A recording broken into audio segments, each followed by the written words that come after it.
প্রত্যেকটি জেলাতেই পর্যায়ক্রমে স্পোর্টস ভিলেজ হবে এবং এই নতুন করির বাচ্চারাই কিন্তু সেই বিকেএসপিগুলোতে অন্তর্ভুক্ত হবে। তাদের পড়াশোনা এবং খেলাধুলা সকল দায়-দায়িত্ব সরকার গঠন করবে এবং এই নতুন করির বাচ্চারাই কিন্তু সেই বিকেএসপিগুলোতে অন্তর্ভুক্ত হবে এবং তারা সরকারি খরচে তারা ক্রিয়াবৃত্তি পাবে এবং তাদের পড়াশোনা এবং খেলাধুলা সকল দায়-দায়িত্ব সরকার গঠন করবে এবং 7টির ভিতরে ঢাকাতে একটি বিকেএসপি রয়েছে। পাশাপাশি অন্যান্যগুলোকে সুযোগ সুবিধা বৃদ্ধির জন্য ইতিমধ্যে আমি আমার মহাপরিচালক বিকেএসপি তাকে নির্দেশনা দেওয়া হয়েছে।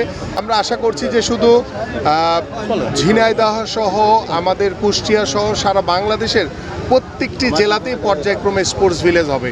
সো দ্যাট আপনারা একটু অপেক্ষা করেন, আড়াই মাসেই যে দৃশ্য দেখছেন আগামী 5 বছরে আরও অনেক ভালো ভালো দৃশ্য দেখতে পারবেন ইনশাআল্লাহ। আমাদের যে কার্যক্রম আমরা শুরু করেছি শুধু এইখানে না, সারা বাংলাদেশেই প্রত্যেকটি জায়গাতে আমরা এই ধরনের যেখানেই খালি জায়গা থাকবে সেখানে আমরা মাঠ তৈরি করে খেলার উপযোগী করে আমাদের ভবিষ্যৎ প্রজন্ম আমাদের সন্তানদের জন্য খেলার উপযোগী আমরা মাঠ তৈরি করতে চাই। পাশাপাশি গরমে আরাম নিয়ে হবে না হাহুতাশ, ঘুরলে পরে ওয়ালটন ফ্যান বাতাস আর বাতাস।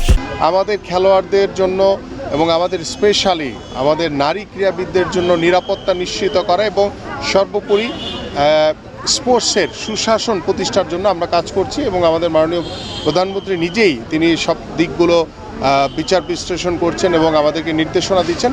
ইনশাআল্লাহ আশা করি যে আমাদের যে কর্মপরিকল্পনা রয়েছে, আমরা মাত্র আড়াই মাস হয়েছে, আমরা খুব বেশি দিন হয়নি এখনও আমরা সরকার গঠন করেছি। এর ভিতরে আমাদের মাননীয় প্রধানমন্ত্রী ইতিমধ্যে বাংলাদেশে আমাদের যে নির্বাচনী যে ইশতেহার ছিল সেই ইশতেহারের অনেক কর্মপরিকল্পনা কিন্তু ইতিমধ্যে তিনি উদ্বোধন করেছেন এবং পর্যায়ক্রমে আমরা 5 বছরে আমাদের যে বৃহৎ পরিকল্পনা রয়েছে বাংলাদেশের স্পোর্টস সহ অন্যান্য যে বিষয়গুলো সবগুলো ইনশাআল্লাহ আমরা নিশ্চিত করতে পারবো বলে আমরা বিশ্বাস করি। আমরা আঞ্চলিক আমাদের আছে